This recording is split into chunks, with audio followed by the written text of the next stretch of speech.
আমি তো সব রকম রেসিপি করে খেয়েছেন। আমের শরবত, আম লস্যি, আম শরবত আরও নানান প্রকার। আমের এই রেসিপিটা কি করে খেয়েছেন একবারও?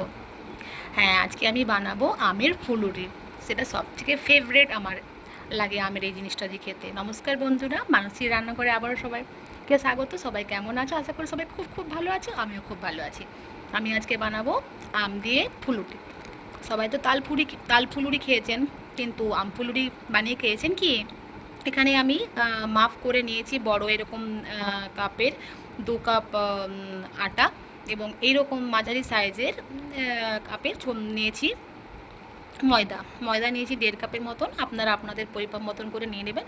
এখানে আমি আটা ময়দা প্রথমে ভালো করে নিয়ে নিয়েছি, এবং এরকম ছোট কাপের হাফ কাপের চিনি নিয়েছি যাতে মিষ্টিটা ঠিক থাকে, এবং একটু হালকা নুন নিয়েছি, একটু কালো জিরে নিয়েছি যাতে টেস্টটা ভালো হবে, এবং একটু ফুড কালার নিয়েছি। যেহেতু আমের ফুলুরি, পাকা আমের ফুলুরি, তো তার জন্য একটু মতন ফুড কালার উপর থেকে নিয়েছি। একটু নিয়েছি এখানে বেকিং পাউডার, যেটা কারো কেক বানানো যায় যে পাউডারটাই, সেরকম পাউডার নিয়েছি।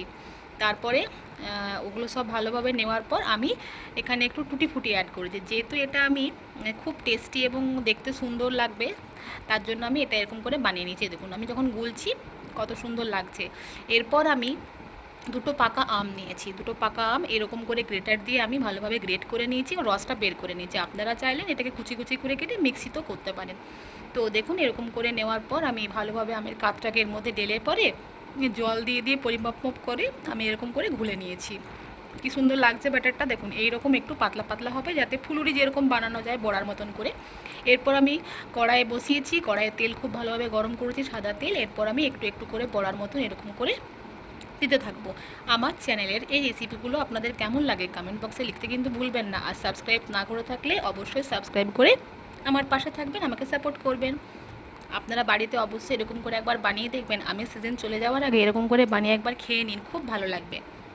এরপর আমি বড়াগুলো দুপাশ উল্টে উল্টে এরকম লাল লাল করে ভেজে নিয়েছি। সত্যি বলছি বন্ধুরা, খেতে খুব ভালো হয়েছিল, আমার খুব ভালো লেগেছিল খেতে। আপনারা একবার এরকম করে বানিয়ে দেখবেন, খুব ভালো লাগবে খেতে। তো আমার বড়াগুলোকে আমি একদম মিডিয়াম আঁচে ভাজছি যাতে না পুড়ে যায়। তো ভালো করে মিডিয়াম আঁচে আমি লাল লাল করে ভেজে নিচ্ছি।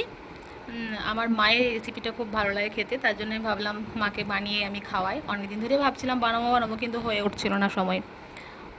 এই দেখুন লাল লাল করে আমার ভাজা কমপ্লিট হয়ে গেছে। আবার আমি আরেক পাট বসালাম এখানে বড়াগুলো ভাজার জন্য। তো আপনারা এখানে সুজি দিয়েও ভাজতে পারেন, তো আরও বেশি মুচমুচে হবে। আমি যেহেতু এখানে আমি বেকিং পাউডার দিয়েছি, তো আপনারা সুজি দিয়েও করতে পারেন। এই দেখুন এরকম লাল লাল করে ভাজা হয়ে গেল আমার আমের ফুলুরি রেডি। এবার আমি চা দিয়েও খেতে পারি, এরকম শুধুমুখও খেতে পারি। আপনারা অবশ্যই বাড়িতে বানিয়ে এটা দেখবেন, একদম গ্যারেন্টি দিয়ে বলছি, খুব খুব ভালো লাগবে। আবার আসবো অন্য একটা রেসিপি নিয়ে। আজকের মতন খুব ভালো থাকবেন, টাটা।